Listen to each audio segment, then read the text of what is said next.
And we are live. Welcome, welcome, welcome. We are back with the WebCasting Dead. However, we got to talk the season finale of Better Call Saul. So we combined it, the WebCasting Saul GoodDeadCast.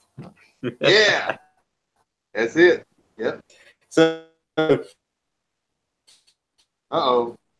two episodes. And can you hear me? Shane, you're starting to sound robotic.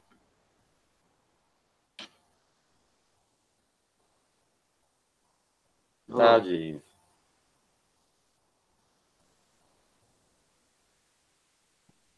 but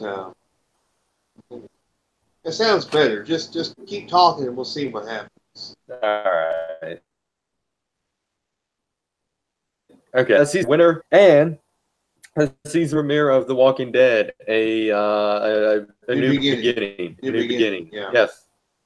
Yeah. So let's start with what I thought was the best of the two, the season Yeah. finale of Better Call Saul. Uh, what an emotional roller coaster it was on Yeah. this episode. So there's going to be two not time jumps, but two time periods. We got the Mike and the Warner situation. We got Jim and Kimmy. But let's get with the teaser. And we saw our bad boy Michael McKean back as Chuck, Chuck. which I just Yes. absolutely loved every bit of Yes. it. And we found out that Chuck was the one who was basically given the okay for Jimmy to become a lawyer. He was Yep. his reference per se. He Yes. Yes, he was. he vouched And for him. yes, he did. He absolutely did, which was great. And Mm-hmm. Jimmy to celebrate becoming a lawyer, he decided to go sing some karaoke. Yes. And he and Kim and Chuck were there, and Chuck was wanting to leave, and Jimmy's like, "No, I'm about to sing. I'm about to sing." Yeah. Yeah. And he managed to convince Chuck to stay, but he also managed to convince Chuck to come up on stage. And the song that they chose was ABBA's "The Winner Takes It All."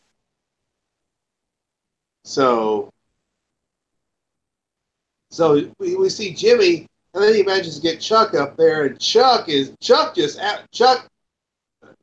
Truth be told, outshines Jimmy on this song, and it really does a great job. At least I thought he did. And, I mean, because Michael McKean. I mean, remember he was in this is Spinal Tap, and he was also in A Mighty Wind, so he does have musical chops.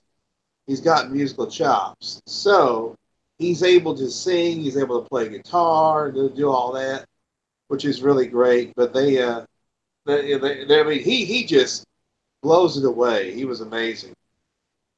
And then they go back to, I think it was Shane. You dropped out. I think Shane's having problems.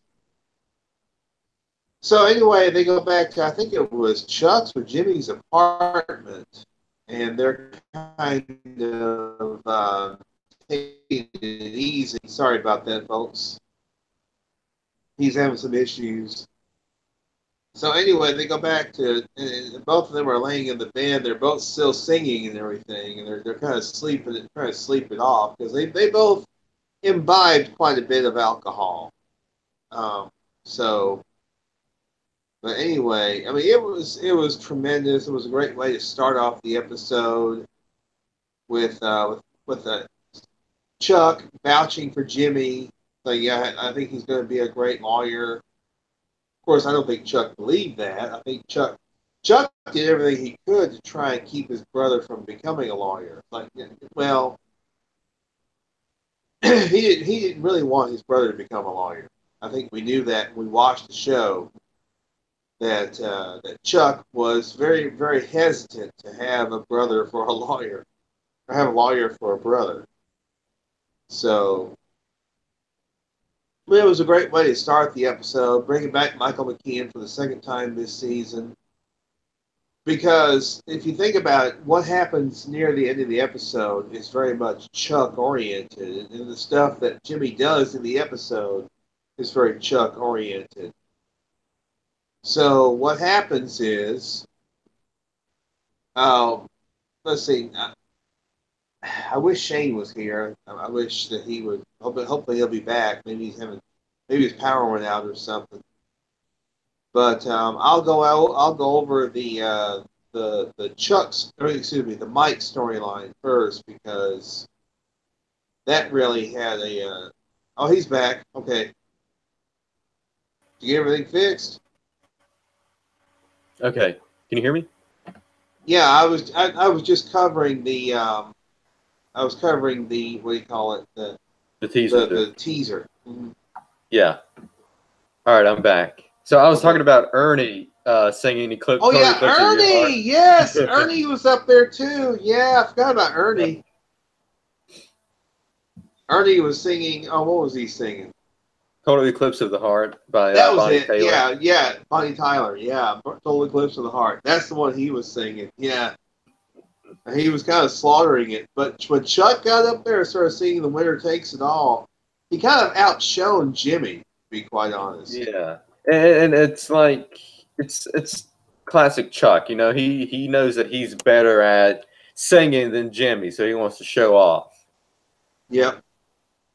Even though he was originally going to leave originally, Jimmy. Yeah, I'm glad they got Michael McKean to sing because we definitely need that. We needed Chuck to sing. Because, like I said, Michael McKean has the musical chops. He was in Spinal Tap. He was in This Is Spinal Tap and The Mighty Wind. He's able to sing and play guitar. So,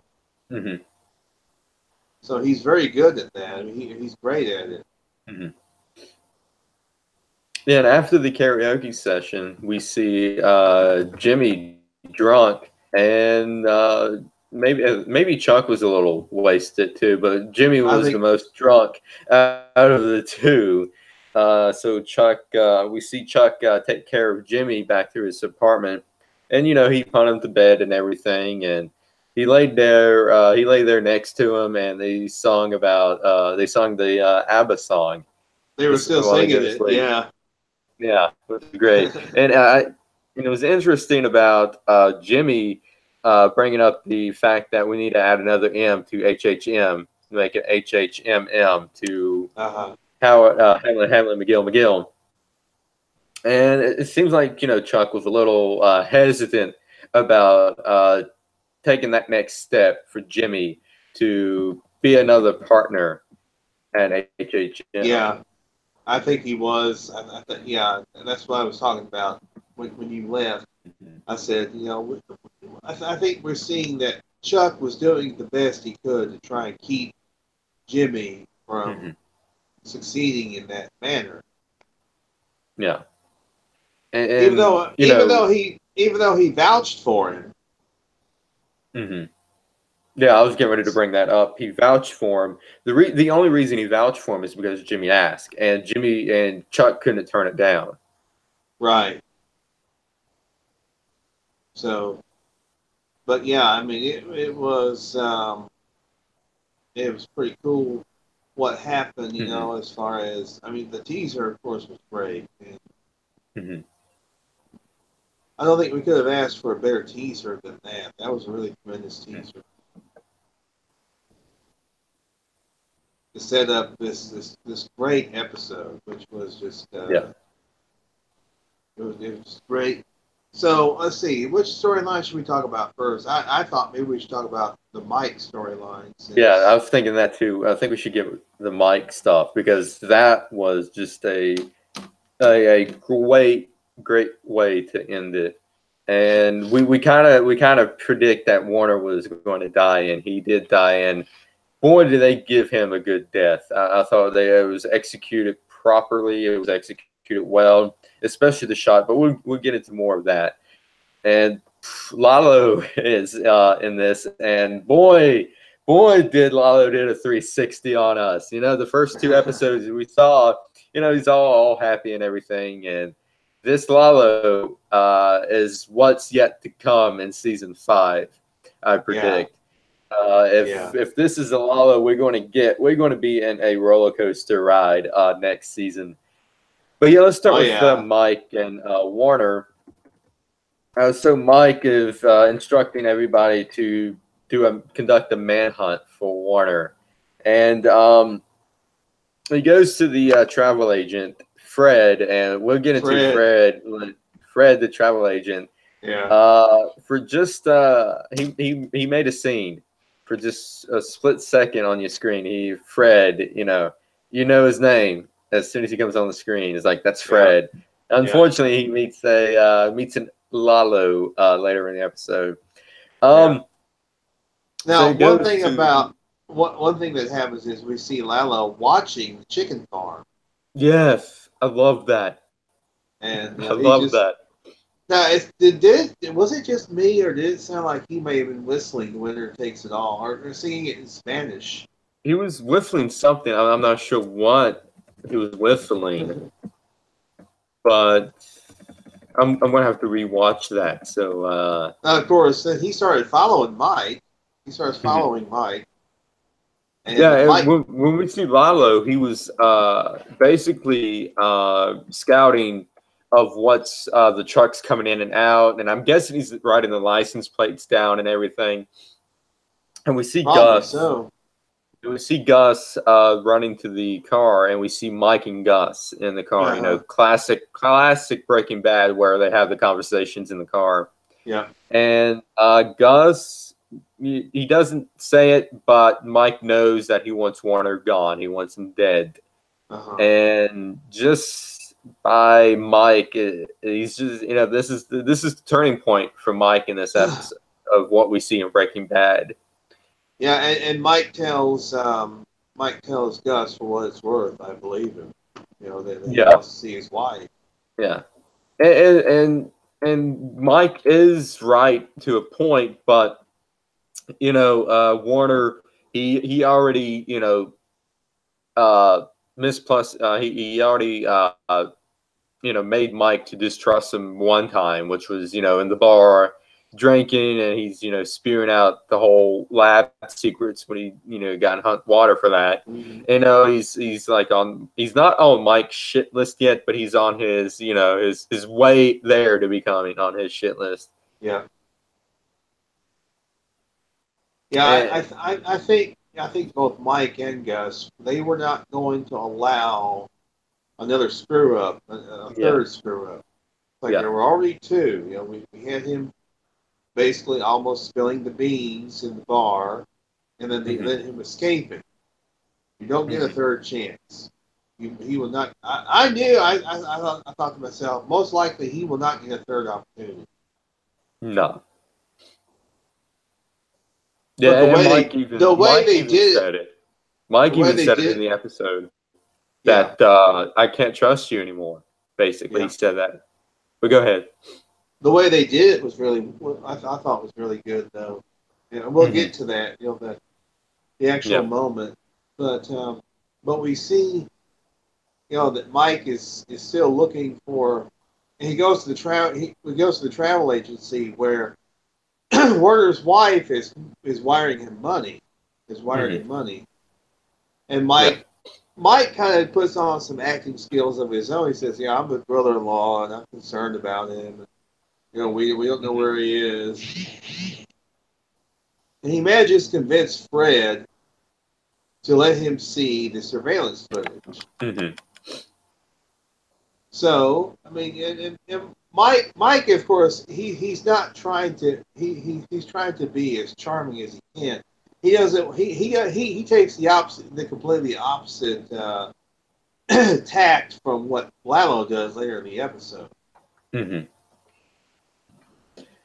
Yeah, and Mike. Yeah, and Mike. I love the whole story he gives to the travel agent. I thought that was genius, and we've seen Mike do that in the past, and even in Breaking Bad when he called that woman up on the phone to ask about, Lydia, I believe, or something like that. Or no, he was asking about. No, he was on the phone. He was talking about crap. I forgot, but we you know exactly what I mean. And it was like in season 5, he's on the phone. He was pretending to be like an FBI agent or something about someone missing or something like that. But we've seen Mike, lay those stories on thick before. Yeah, we have. And, I mean, it was a genius plan. It was great, yeah. And let's see, what else happened? So Lalo tells Mike. He tells Mike, and Mike knows that someone is following him. He doesn't know who, but he knows that someone is following him. So he goes to the place he used to work at, the booth in the crap. What was it? The toll booth. The toll booth, I guess you can call it. Some kind of toll booth. He goes there and he gets a ticket and he gets some gum. He punts it in between wrappers and he feeds it through so he can jam the machine up. Genius. That was Mike Guyver. Mike Guyver. Yes, I like that, Mike Guyver. Yeah, that was great. That was a great moment. That I kept wondering. I said, he's chewing an awful lot of gum. What's he doing? But he had a plan. Yeah. He had that plan, and it was brilliant. It was a brilliant plan by Mike. It really was. It was. Who would ever thought to do that?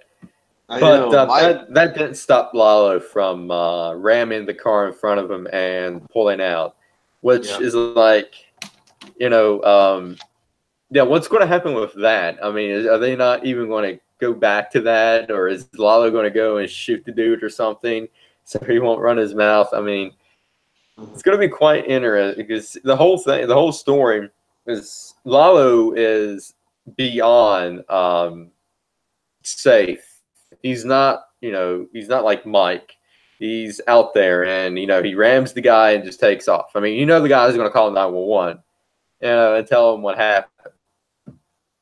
And the other thing is that he goes to the travel agency, Lalo does, and he pretends, he gives a story like Mike does, and he's like, I'm friends with the bald dude, has he found his brother-in-law and everything, and poor Fred, he was skeptical of the whole story, and then Lalo somehow disappears up through the roof and then jumps down, and we see in the next scene that he shoots Fred.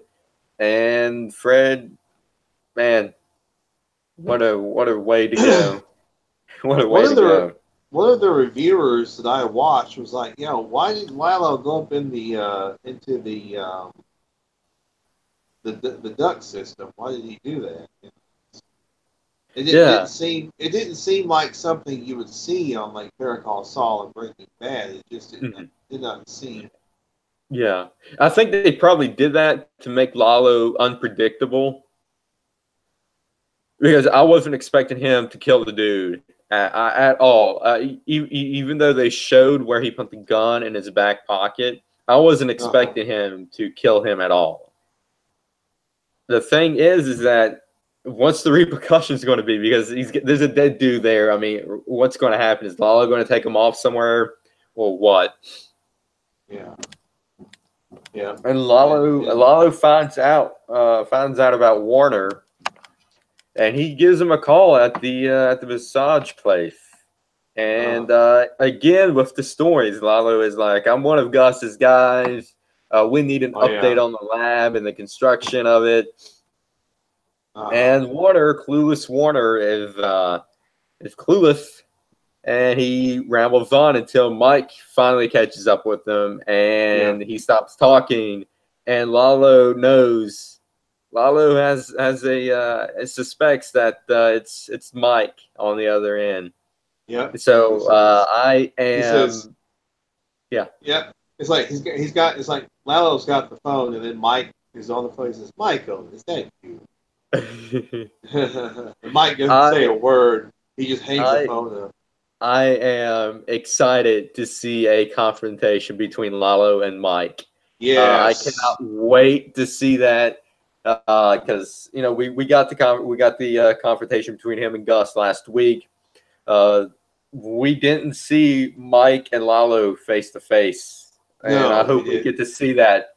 I hope we get to see that in season 5. I think we probably will, most likely. We probably will see that in season 5. Yeah. That'll be awesome. That will be a great face-off and showdown. Oh yeah. I mean, you have Tyrus and you have Victor and Gus and Mike on one side, and you got Lalo and his guys on the other. I think this would be a great showdown. It will be a great showdown.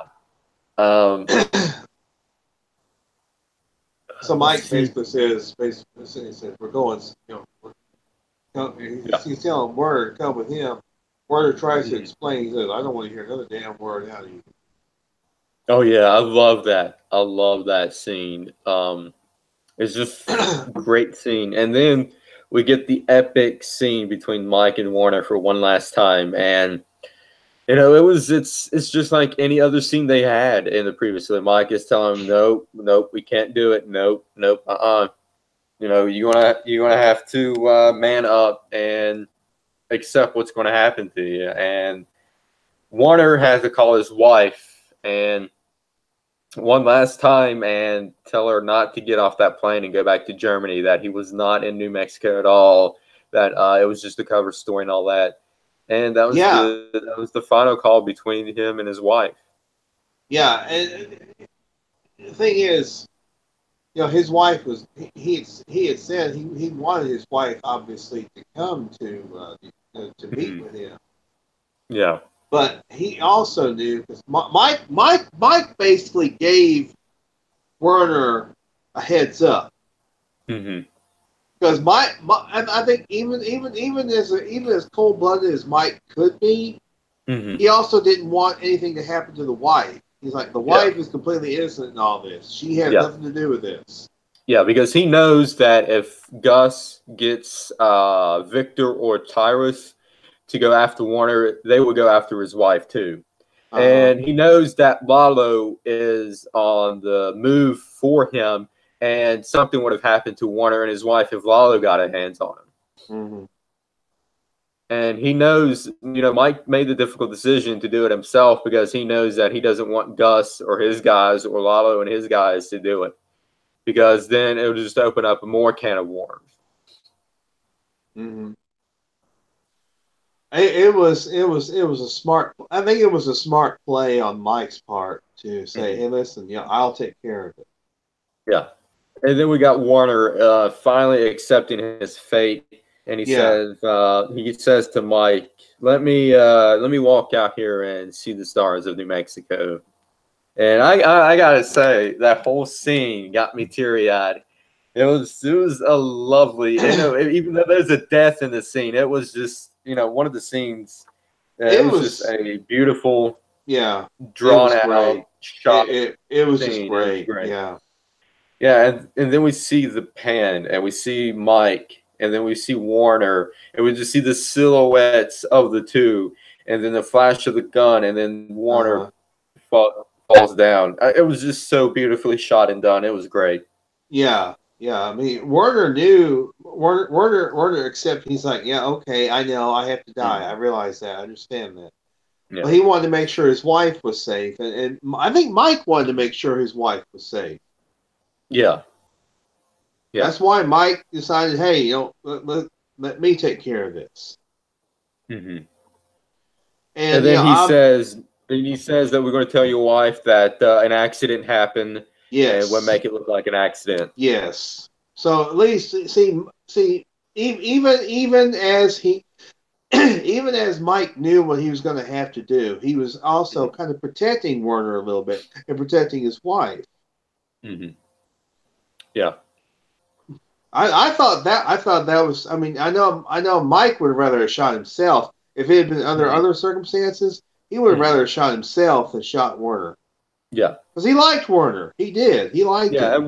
and we saw that with the conversations they had, which we just loved tremendously with these Yes. conversations. And just thinking back to that, the conversations building up to this, Uh which huh. just made it even more uh, tough to watch.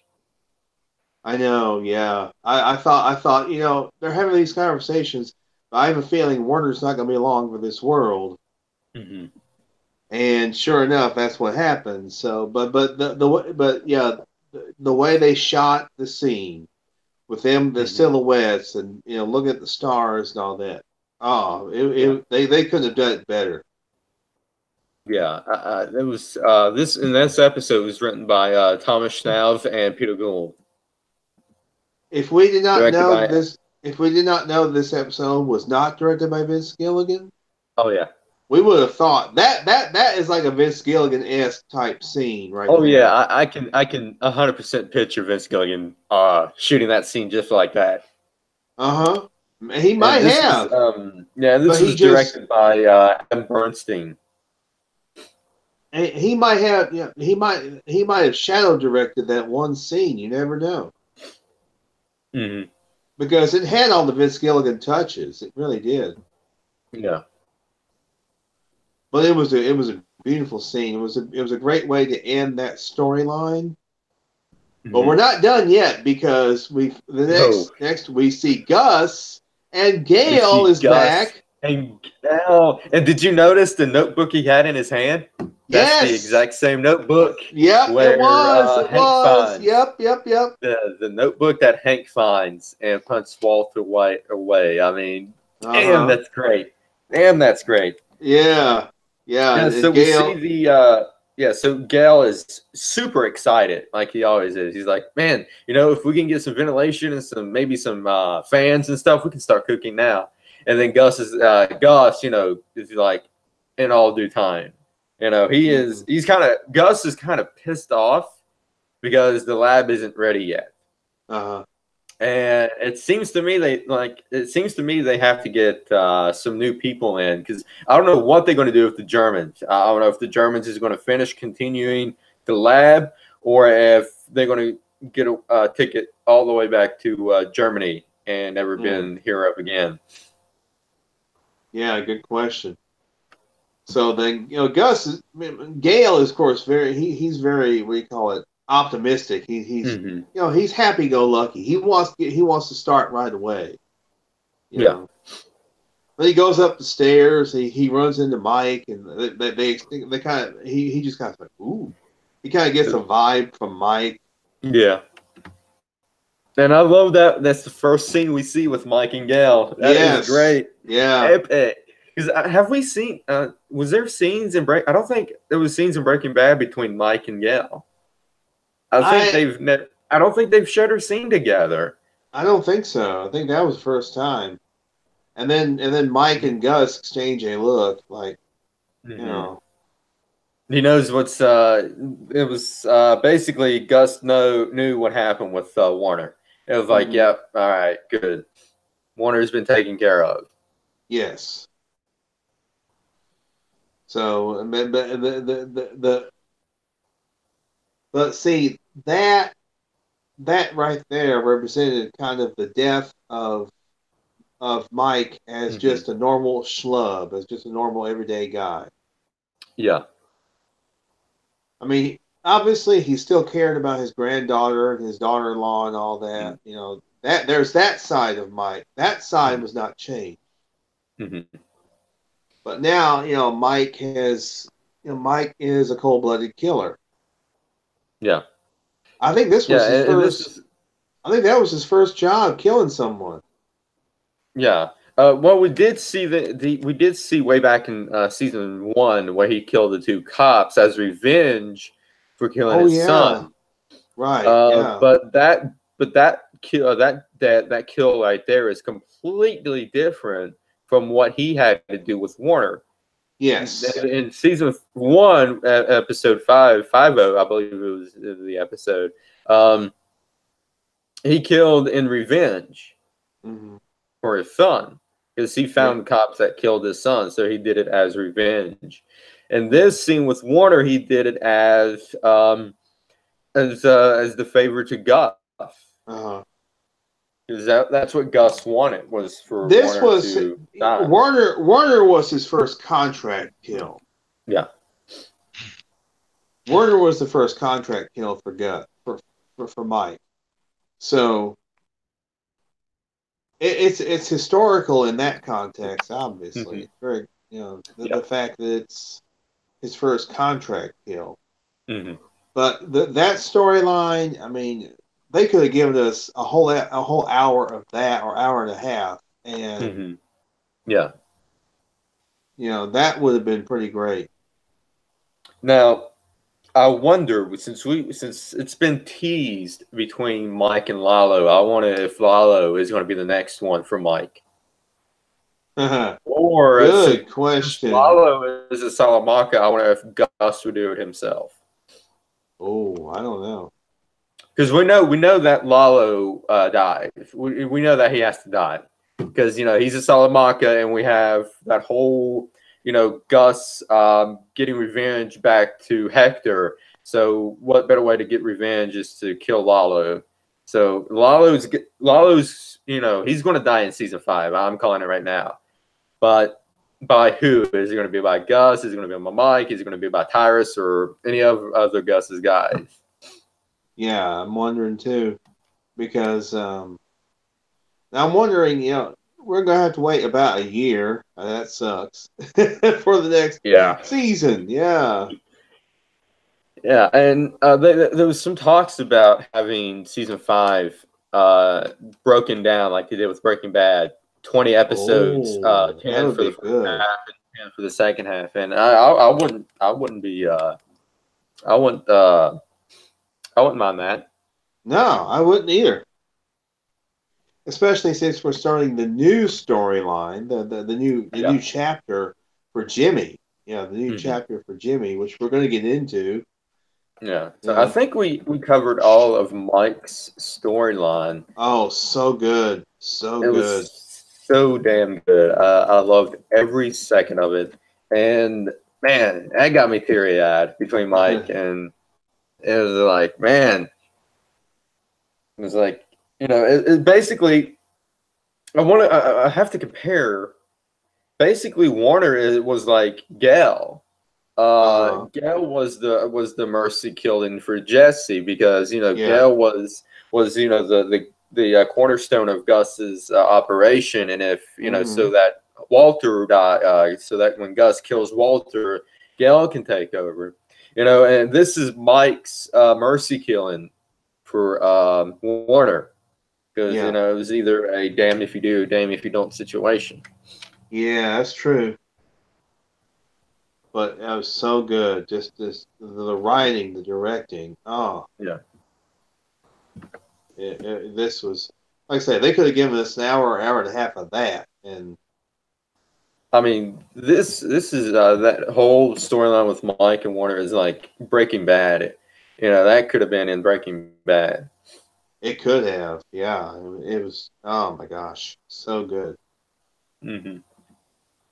So let's get to the somewhat more lighthearted stuff with Jimmy and Kim. Let's get to the second act, second plot of this story. So as we predicted last week, we said that Kim had a plot to get Jimmy to become more sincere. So we see that happening in this episode with Jimmy going up to Chuck's grave. I thought that was great. Watermelon pickles. By the way. Watermelon pickles. even though Jimmy, even though it was Jimmy, even though Jimmy could care less about visiting his own brother's grave, it just felt good to me seeing the grave of Charles and McGill. I thought that was a beautiful sight, beautiful scene. And it was Hamlin who provided the gravestone, the tombstone. That was thanks to Hamlin. Yeah. So we see Jimmy going to Chuck's grave. And Ken Greenfield, who apparently worked for or knew Chuck, he knew Chuck, and I think those were the people from Davis and Maine. Davis and Maine, that was it. Yeah, Davis and Maine. Yeah, they came up. Yep. That's the two people that was pissed off at Jimmy for during that commercial. Oh yeah, along with that's right. Jr. Yeah. Yeah.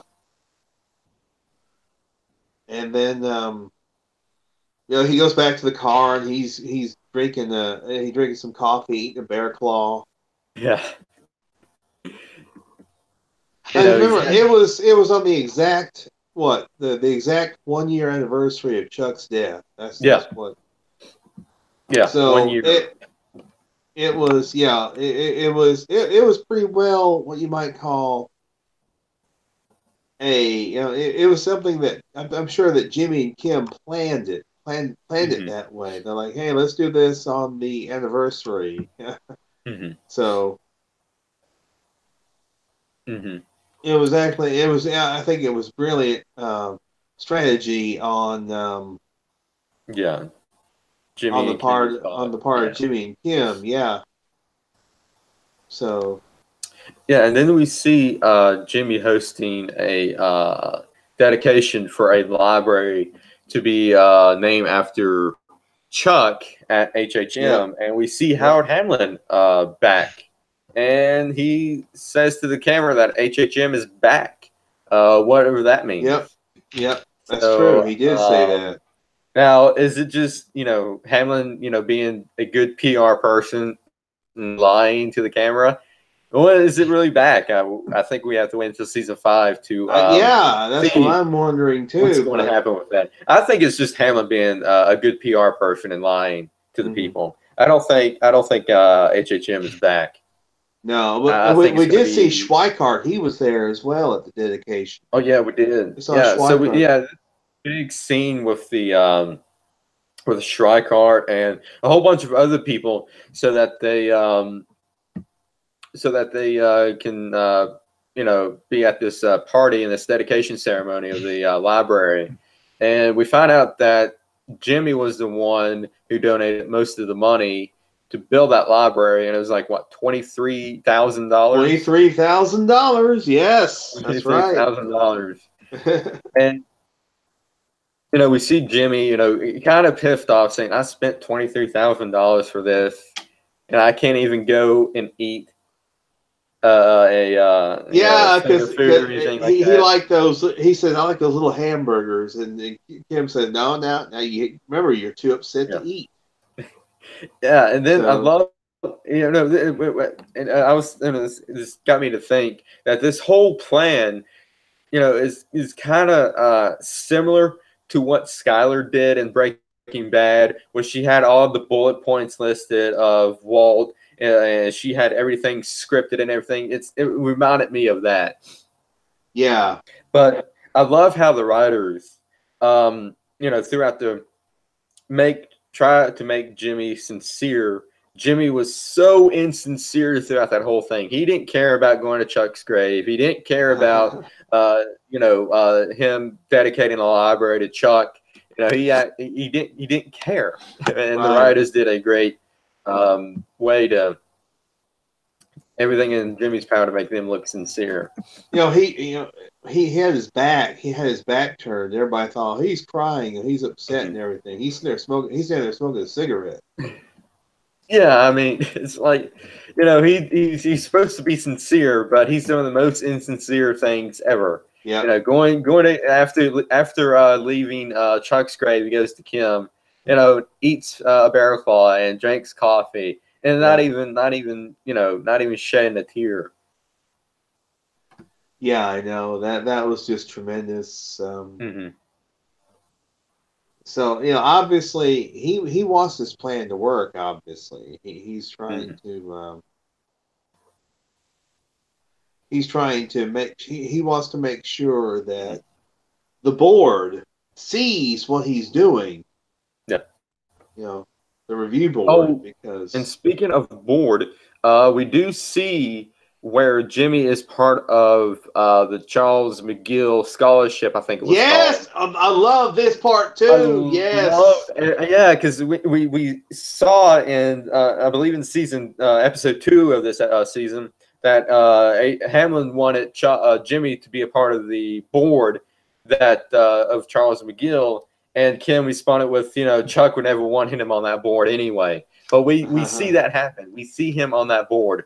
And I love the shots of the kids, going through the thing. They said, my name is Timmy. And they just cut. Yeah. They just cut and they bring in new kids every time. I think that was a good way to do it. Like we don't want to hear their entire platform. We just want to see.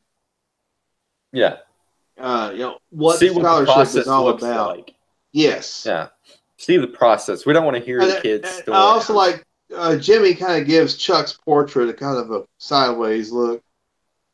Mm-hmm. You remember they had the big portrait of Chuck up there. Yeah. Yeah. That was great. Yeah, but we see the kids, and there's one kid that stuck with Jimmy, which was Christy Esposito, and he brought up her name, Esposito. Yeah, Esposito. I wonder if that's a homage to John Collar Esposito. Yeah, to Gus. Yeah. But we see Jimmy taking a liking to this Christie girl. And when he brought up her name again, one of the women on the board said, "Oh, the shoplifter." And then Jimmy did this real passionate speech about, oh, she may be a shoplifter to you, but she made a mistake. And, we should, reach out to her and help her get past, being a shoplifter per se. And Hamlin was actually surprised by Jimmy's speech. And he was kind of surprised and moved a little bit, I believe. And so they decided to do the voting again. And Jimmy goes out and tells this Christie girl that she didn't get it, and the reason why you didn't get it is because they're just, you're known as the shoplifter to them. And he goes into this passionate speech, and I made the point to you that he's talking about himself. Yeah, he was. He was talking about how he was the screw up and everything, and that you got to get life by the balls and do things your way. I like the line about, they're on the 35th floor and they're going to be pissed at you because you're going to be on the 50th floor. Yeah. Well, that was great. That was great. That was pure. That was him transitioning into the Saul Goodman stuff. Yeah. And then we see him break down in his car. And I love that the trash can from season 1 where he kicks it. All those times is still there. Oh, yeah. I didn't notice that. I did not notice that. Yeah, that was a nice little Easter egg, I think. Yeah. Yeah, that was a great scene, though. But, with him and the girl, because it's like he saw something in the girl that they didn't see. Yeah, I think he saw himself in that girl. Yes. Because because Chuck was mainly the one that keeps on saying that you're just a screw up, Jimmy. You won't be living. You can't. Yeah, you still be slipping, Jimmy, but with the lawyer degree. And then he gives him that talk. Basically he's Chuck to this girl. He gives him that talk, like Chuck. Yep. And. In that famous, last words that Chuck said to Jimmy, "You never really mattered much to me." He says to the girl, that you don't matter to them. You don't matter that much to them. So I thought that was a good scene. And this right here really is the beginning of Saul Goodman, the slow transformation.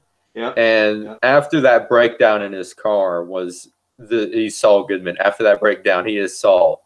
He is Saul. Yeah, he is. And continuing on, we see Jimmy talking to Kim about, none of this is actually going to work. They see me as the screw up who, got his brother, with his brother and the feud between the two. None of it's going to work. And then he pulls out the letter from Chuck, and he's like, you know what? Let me read the letter from Chuck to me in this hearing. Like, so that Chuck. He basically says, "I'm going to let Chuck do the talking for me." That's what he said. Yeah. And then we go back to the appeals board, which I think is the exact same location where they shot Chicanery, because it looked a lot alike. I think that's the same. I think the same room where they had Chicanery. Probably was. Which I thought was a fantastic episode. Yeah. And so we see Jimmy. Yeah, go ahead. Yeah, that probably was. So Jimmy's up there, and Kim's there with him. He starts reading the letter, but then he realizes, you know what? This letter is between Chuck and myself. This is between us. And I think that I should speak for myself. But he did utilize Chuck, though, because he talked about some of the times that he and Chuck had. So he did. He did in a way. He used Chuck as a springboard into kind of talking for himself and kind of representing himself and all that. Yeah, and he said he basically became a lawyer to win the approval of Chuck. And we see in the background Kim, as soon as he stops reading that letter. She's like, "Oh God, no, please no." And then he goes into this great speech, and it got me believing Jimmy right there. That whole speech Jimmy did, it got me Yeah, to believe that yeah, he was yeah. actually sincere that whole damn time. I can compare and contrast that to when he was at the grave and at the dinner and all that. When he was insincere. But this moment right there, I thought it was the most sincere we've seen Jimmy talk about Chuck, and it fooled Kim. It fooled Kim. It fooled Yep, us, and it fooled Kim. And we yep, see yep. that when Jimmy leaves the room with Kim to celebrate, and he's like, "Did you see those suckers there? They bought it, Yeah. hook, line, You and see that sinker." one asshole? You see that one asshole? Yeah.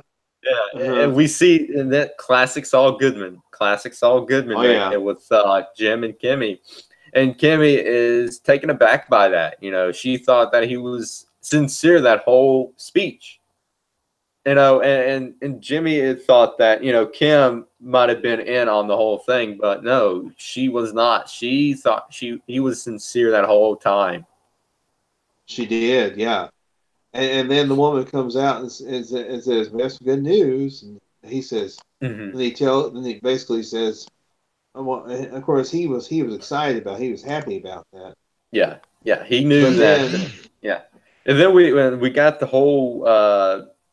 We get to see how he becomes Saul. He asked for the paperwork about changing his name yep. to practice law with, Then he turns around to and we Kim. know, It's all good, yeah, man. yeah, Uh-huh. and Yep. this right here, this is it. I mean, we waited 4 seasons for him to become Saul, and he's finally Saul. Yep. It took 4 seasons, I and know. it was great though.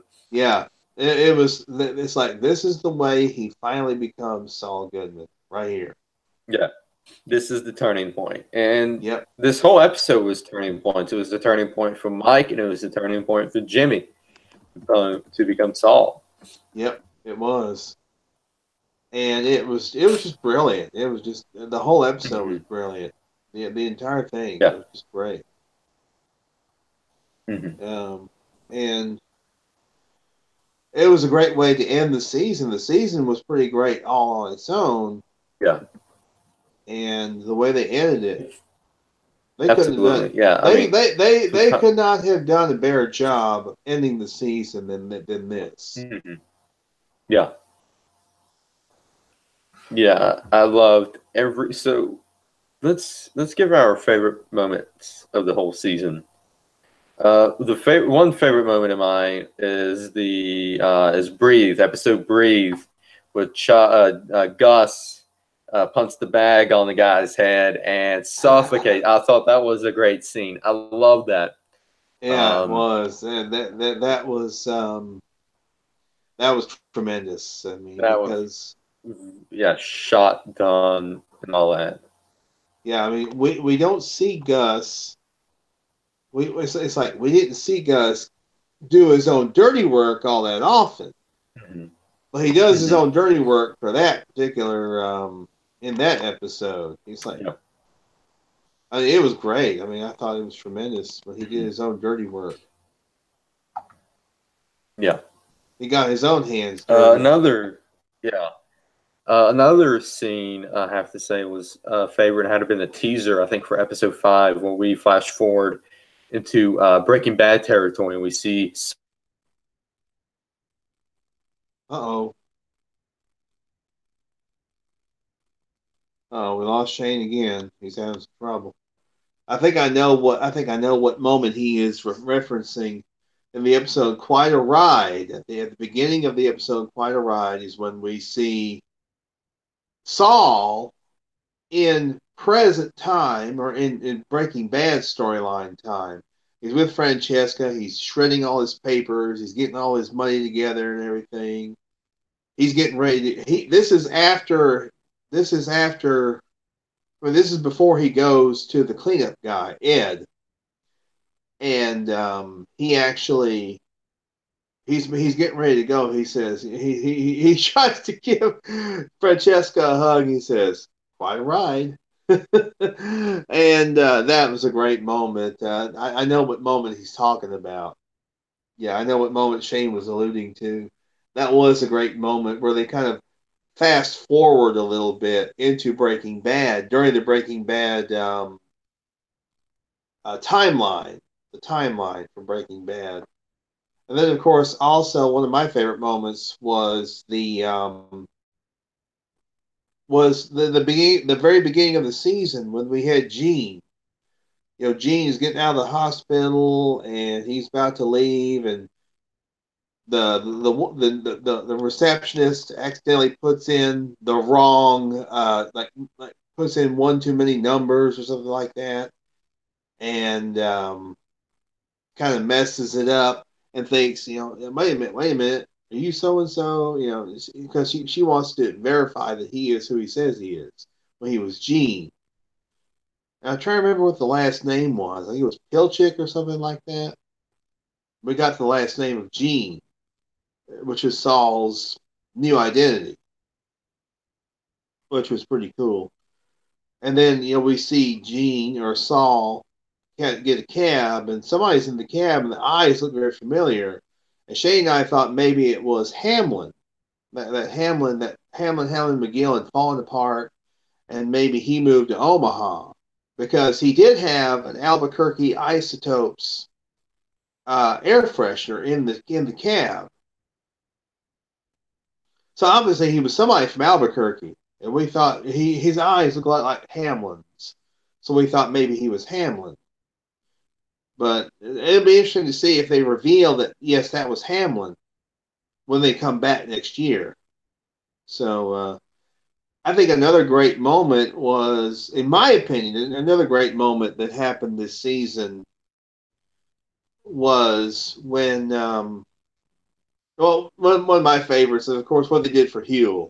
The website, by the way, that is an actual website, the Free Will Baptist Church. That is an actual website. You can listen. You can also listen to like pre-recorded messages. You call the number, you get an answering machine. You get Jim, you get Bob Odenkirk as the Reverend, as the preacher. It's hilarious. It's great. But oh yeah, I was just talking about. Is he back?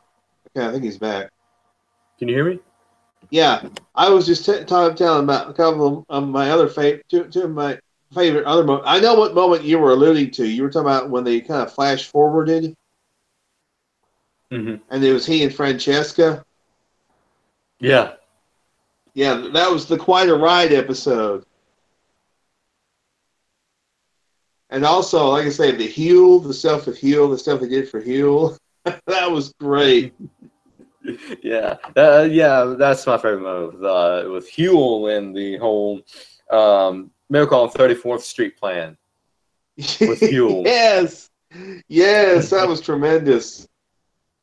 Yeah, Even we can't forget about. Go ahead. Even going so far as, you know, Jimmy's taking a bus all the way to Coshada, Louisiana, to send all these letters from there. Yeah. Which was just tremendous. That was great. All right, what moment were you going to... I was going to say, we can't forget about the whole, this Chuck flashback. We see Chuck in this season. Oh, yeah. Anything with Chuck was always good. Mm-hmm. Because Michael McKean, he is so good. He is so good. Yeah. Yeah, I agree. Let's see here, another moment. The Hummel Heist. Yeah, that was great too. Oh man, I mean, and I gotta say, another moment has to be the whole creation of the Super Lab. The whole creation of the Super Lab. That was pretty. Yeah. Yeah, and we cannot forget the introduction of Gail singing the Element song. Yes, that was great too. Yes, love that. Loved it. Oh, and let's see. One other thing is we saw Lydia too. We saw Lydia a few times. Yeah, we did see Lydia season. Yep. And also they finally released on the AMC YouTube page They Oh released yeah, all of the training the videos, the magical magical electromotive electromotive. security. Oh, Yes, I they're saw it. great. They're great. I saw I all saw of them. every of them. I saw all of them Yeah. too. I loved every bit of them. Yeah, I like where And we I see love, Mike looking off to the side, like, really? You want me to really say that or something like that? He look off to and the he's side. talking. Yeah, Lydia, come on now, Lydia. Oh, and I love the one. I think it was the social thing. He's like, you better keep your damn mouth shut. Yes.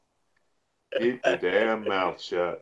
Learn how to keep your damn. It was like learn to keep your damn mouth shut or something like. It was just Yeah. so funny. Those things are funny as hell.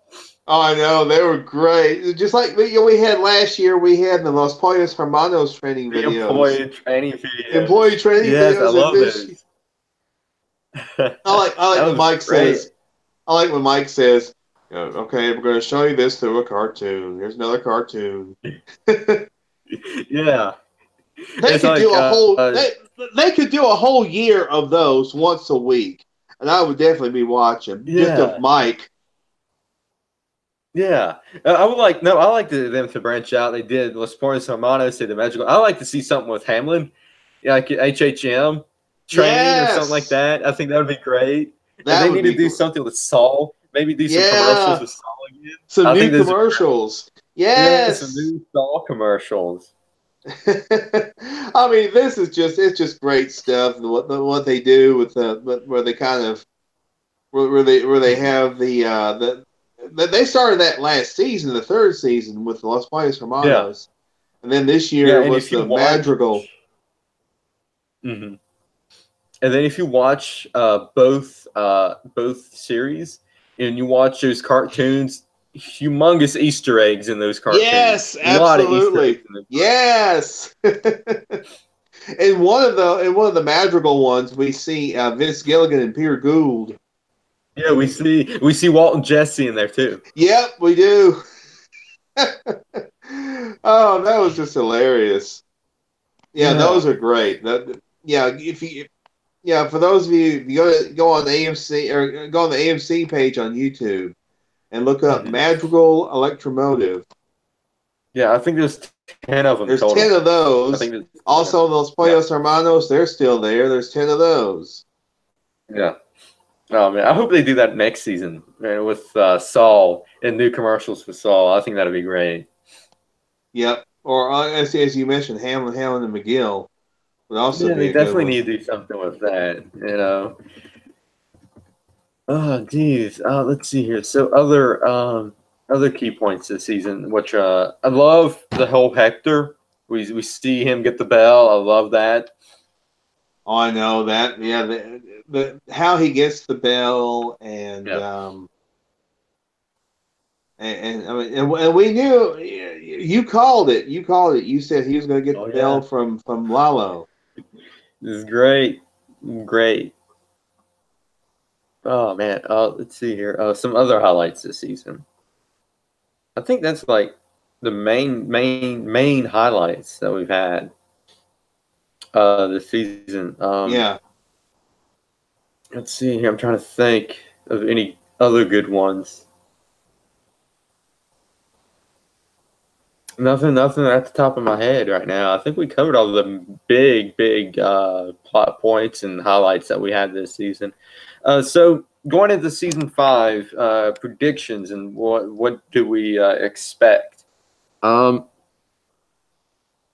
for predictions, I mean we have to see Saul in season 5. Season 5 is the era of Saul, Mm-hmm. and we're going to have to continue with that. And we gotta see what's going to go on with Jimmy and Kimmy's relationship with each other. Mm-hmm. And season 5, um, Gus in the super lab. We'll probably have to see more of that.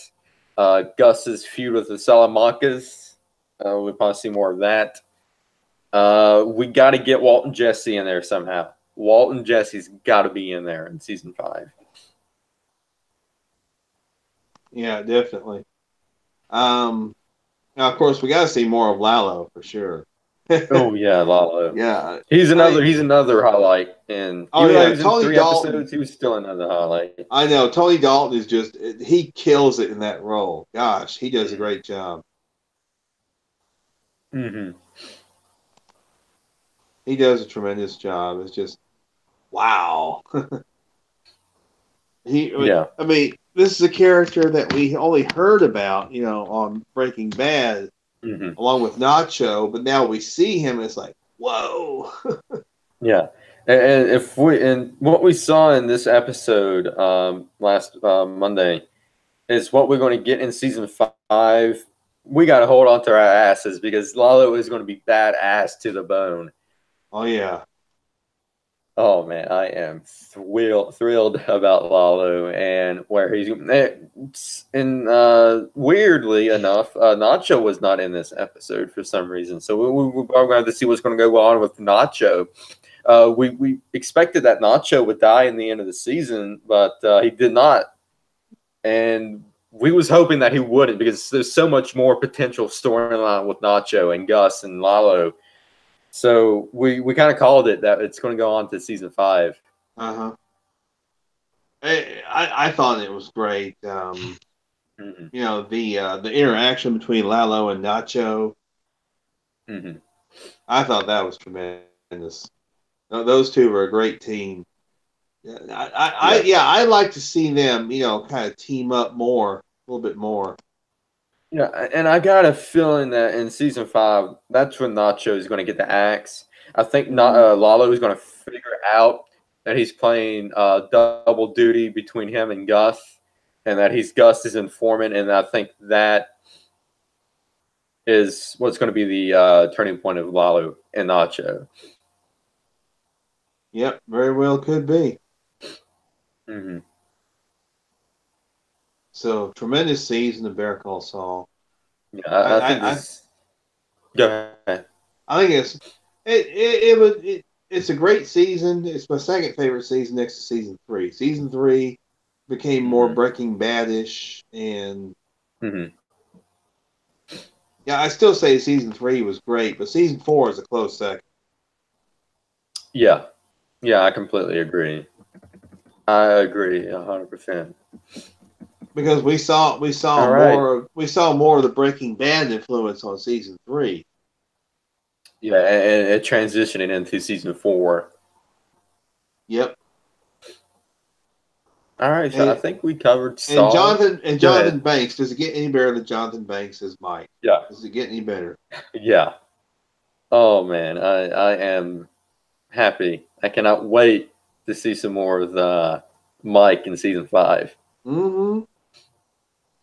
And see now the dynamic has shifted. Now he is more, he now Mike is going to start slowly becoming the character we saw in Mm-hmm. Breaking Bad.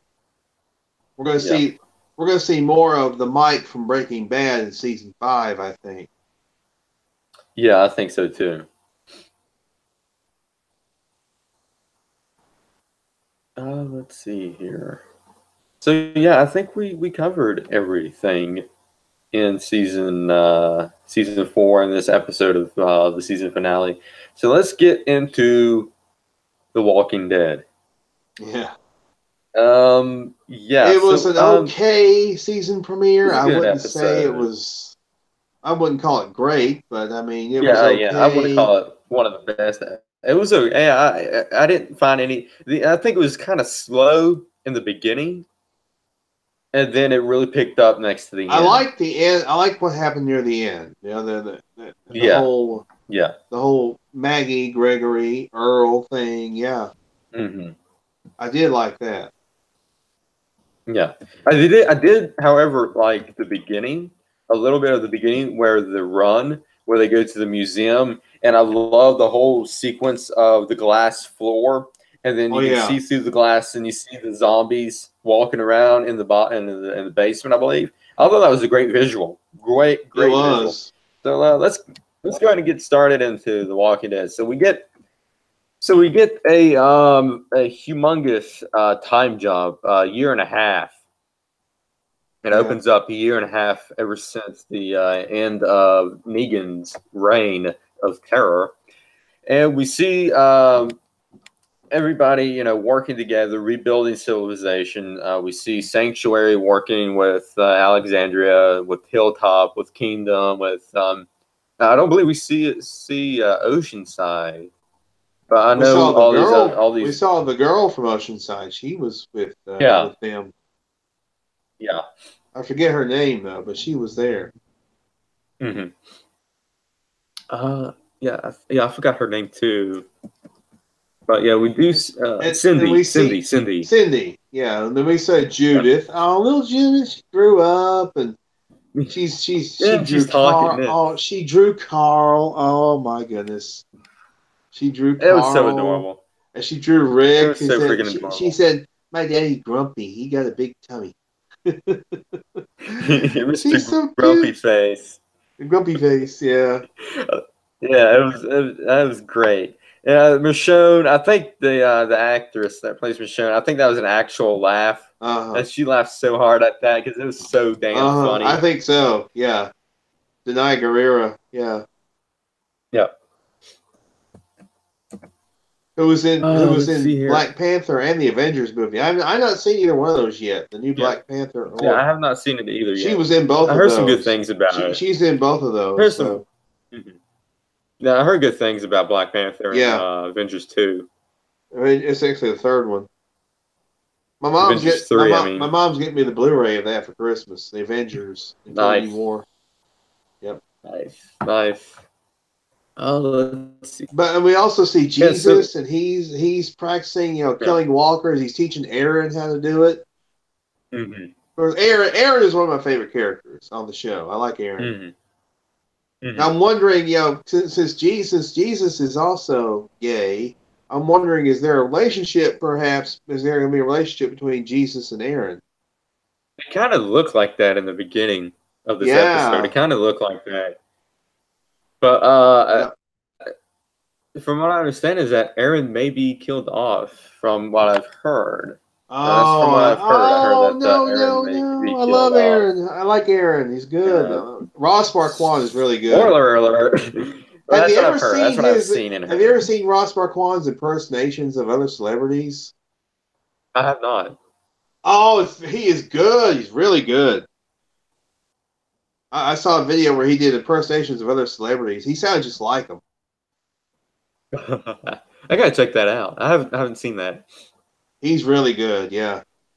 And let's see, what else did we see? We found out that Carol and Ezekiel have kind of taken in young Henry.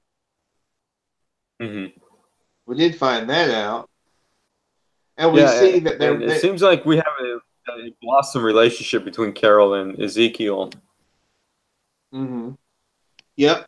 Queen Carol. I want that to happen. I want Queen Carol. I think that'd be fun as hell. That Queen Carol. Yeah, because we see in the episode with Ezekiel being trapped. When they get the stuff from the museum, we see after he was saved, Carol comes up to kiss him, and we see that they're in a relationship now. Yes, I think that has developed. I was hoping Daryl and Carol, but I can live with some Queen Carol. There was a nice moment though between Carol and Daryl in this episode, though. I did like that. There was a nice moment between those two. And let's see, was it Carol said, "I'm glad Pookie approves," or something like that? But Daryl's smoking a cigarette. He hands it to Carol. Carol crushes it out and says, "These things will kill you." I thought that was pretty great. And then they're making the runs and everything, and we see Daryl on his motorcycle, everybody else on horseback or on a horse-drawn carriage. We see Gabriel. I love that visual of the horses going into town. I love that whole visual. I thought that was great. That was pretty cool. That took me back to like an old Western. Especially at the end of this episode, which was man, I thought that the ending was what saved it for me. The ending is what saved this episode. Yeah, and we see Father Gabriel. We kind of predicted the ending last week. We did, yeah. we saw Father Gabriel's one eye is clouded over, so he's apparently blind in one eye, but he can still see out of the other one. Yeah. He's wearing. I like the hat he was wearing. Not like the hat he was wearing. Yeah, I did too. It's kind of the old priest. The old preacher. Like a priest. Yes, like a preacher type hat. Yeah. Yeah. You ever seen? What was it? Yeah. Poltergeist. You ever seen Poltergeist 2 with the old preacher, the old man? That's what it reminded me of. Yes. Remember the old man that had the hat? Yeah. Yeah, that's what it reminded me of. And of course, we saw Tara. We saw Tara briefly. We didn't see her very much in this episode. We saw Rosita in this episode. She was in there. Yep. We saw Rosita because remember they came to the bridge. That's the bridge that they. And matter of fact, tomorrow night's episode is going to be called The Bridge. So they're going to get someone to repair the bridge. The sanctuary. They need that bridge. They need that bridge. Yeah, they're going to get the sanctuary people to repair that bridge because they need that bridge to do the runs. Mm-hmm. So they're out on a run, and then there's this guy named Ken. Oh, we see Alden. Alden from the Saviors. He used to be with the Saviors. Yeah. He's back. Mm-hmm. And he actually sings at, spoiler, he sings at Ken's funeral. Yeah. Yeah. And Ken, I'm like, I've never seen this person before. He was a new character. I think he was a new character. He's kind of like a red shirt on Star Trek, and he was kind of expendable because they killed him off. Yeah, I didn't get that. I mean, they did that to advance the story, but, Ken, he's a new character. And they killed him off in the very first episode. Yeah. It's like, how can we get that? How can we have that emotional connection? Well, yeah, that's true. Yeah, I know. Yeah. Because he's never... Because this is the first time we've seen him, I believe. Yeah. Oh, but before we go any further, let's talk about the new intro for the show. The new intro. Oh. Yeah, we saw the animated intro. Week. We saw it last week, and they released it online about 2 or 3 days before the premiere episode, and it was just great. And we saw the Hangman's noose in the intro. Yeah. Yeah. Very much foreshadowing. A little bit of foreshadowing, exactly. Yes. We saw the Hangman's noose. Yeah. And so they're in DC. They went to this museum to get some supplies of seeds and beans so they can plant them and have them and watch them grow. And the reason why they knew about the lead is because of Jadis or Anne. Yes. Jadis. Anne. Yeah, we saw her. Yeah, I was like, oh, there's Jadis. We saw her. Yeah, Jadis. I gotta call her Jadis because that's how I know her. I know her name is Anne, but it's Jadis. It's Jadis to me. And Jadis gave that lead to Rick, and they went there and they got a buggy for horses, so they can get a horse-drawn buggy. And they also got a plow. Yeah, they got a plow. Yeah, I think they got 2 plows, and they also got something for the blacksmith. I think like an anvil or something, so the blacksmith can do like blacksmith stuff.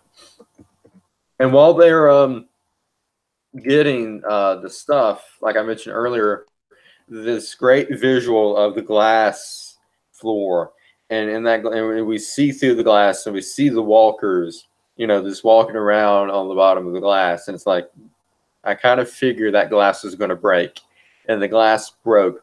And, some concern with Ezekiel, but I kind of figured they wouldn't kill Ezekiel off this early because he still is, a major part of the storyline. So we see them save Ezekiel. And again, like I said, Carol kisses him, and we find out that them are in a relationship, king and queen relationship. Yeah. And he proposed to her after that, and Carol... And she says, put that thing away. Yeah, she doesn't want... Yeah, she's reluctant to do that. Yeah. And I think this is the first relationship that Carol has had in quite a while, ever since season 1, where the wife beater husband Ed, her husband Ed, Ed, yeah. Oh, he was man. He was he was an ass. Shane did a good job of killing him off. He did. Yeah, but compare Carol back in season 1 to the shy, timid woman she was to Carol now. It's like day and night, day and night. I know. This Carol is. Mm-hmm. I mean, she's a badass. This Carol, the Carol we've Yeah. seen, the last few seasons, definitely badass, for sure. No question about that. Mm-hmm. Yeah. And Yeah, but we find out that Gregory called for an election for Hilltop, and he lost, and Maggie is now the proprietor over top of the Hilltop people. And Gregory is not taking that too lightly. yeah, Let's see here. I mean, Gregory seemed at first to be and almost. We thought perhaps he was kind of a gracious loser at first. Yeah, he's accepting everything. Oh yeah, I Yeah, lost. Big deal. No wonder. But no, that is yeah, far from behind that. right. Yeah, we think at first, yeah, he's kind of accepted it. Mm-hmm. But then when we see the little behind the scenes manipulations and all that. Yeah. Yeah, and this whole thing ties into the death of Ken, Uh-huh. where Maggie goes and tells his parents what happened, Yeah, Earl and and Tammy. And yeah, and they Tammy is played by Brett Butler. She was the lead. She was the title character on a show called Grace Under Fire back in the 90s. Brett Butler, seriously, Yeah, what? You that's who got that Brett is. Butler? Her name is No Brett way. Butler. Her name is Brett I Butler. remember. Yeah, I know that name. I'm trying to think of She was a what else stand-up I've seen her. she was a stand-up comedian, and she had her own show called Grace Under Fire. And I think that still comes on the Laugh Network, which is on Dish. That comes on Laugh Network. Grace Under Fire Mm-hmm. does.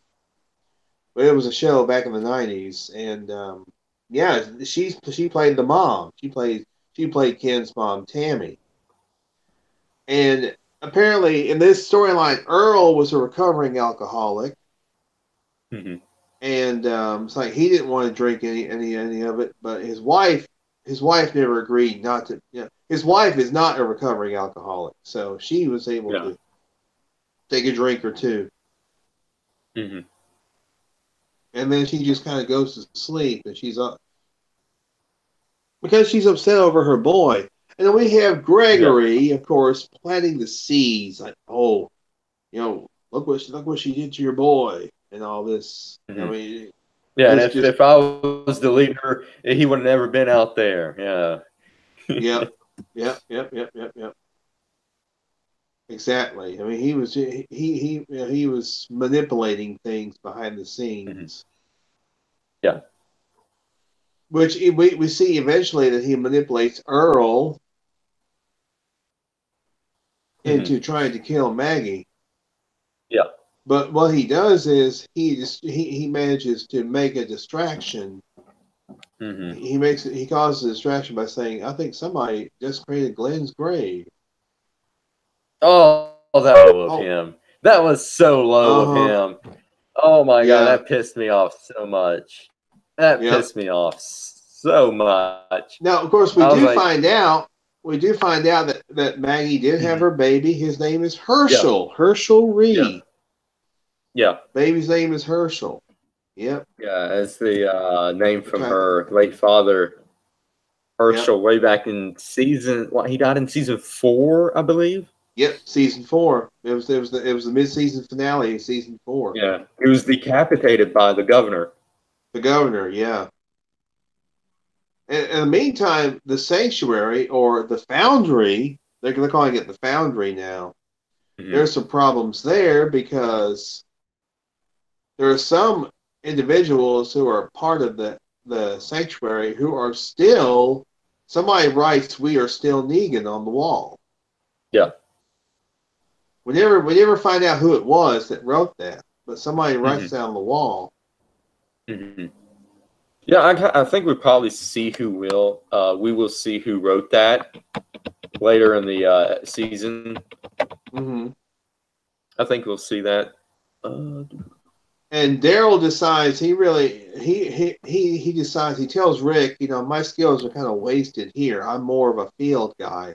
I'm more of the guy who rides around the perimeter and goes out on runs and all that. mhm. I'm not really cut out to be the leader type. Yeah, And he even says in one part of the episode, I'm not going to get up on some damn stage and make a damn speech. I'm not yeah, Negan. yeah,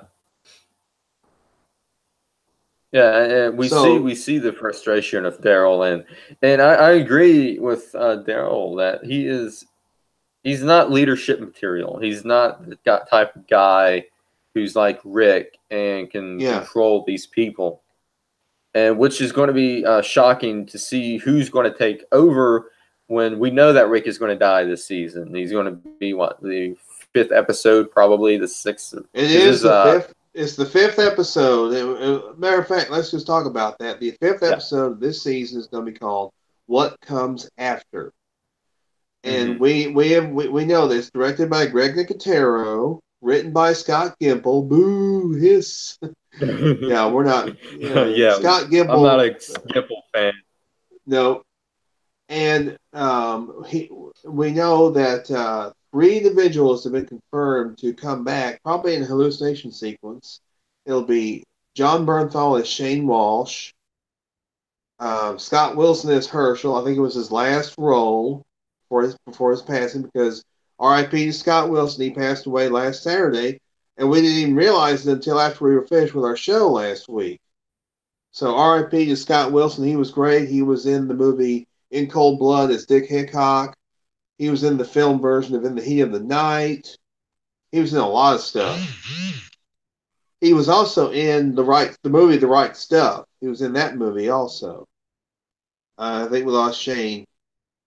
And we're going to see Sonequa Martin Green, who plays Sasha. We're going to see her in a hallucination, possibly in a hallucination. So it looks as if they are killing off Rick Grimes and Andrew Lincoln is leaving. Well, we already heard that Andrew Lincoln was leaving the show.